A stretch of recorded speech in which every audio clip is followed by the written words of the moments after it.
The back walls are covered in finished or nearly finished timepieces. Clocks waiting only for final coats of varnish or other minor details.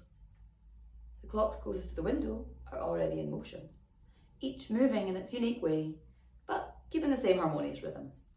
A symphony of carefully ordered ticking. The one that attracts Celia's attention rests on a table rather than hanging on the wall or sitting on a shelf. It is a beautiful piece, more sculpture than clock.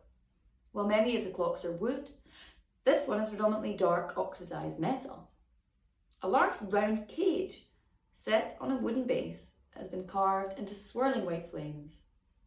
Within, there are overlapping metal hoops marked with numbers and symbols suspended from the top, hanging amongst the visible gears and a series of stars falling from the filigree cap at the top. But the clock sits quiet, unmoving. This one reminds me of the bonfire, Celia says. Is it not finished? No, it is complete, but broken, Frederick replies.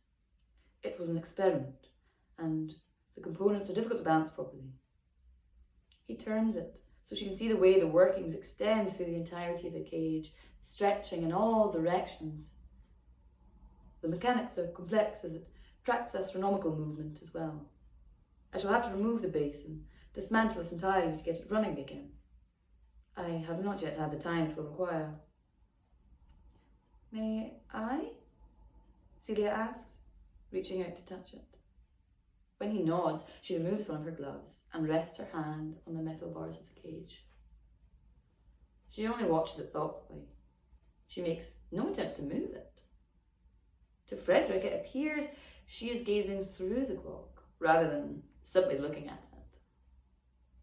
Inside, the mechanism begins to turn. The cogs and gears waltzing together as the number-marked hoops spin into place.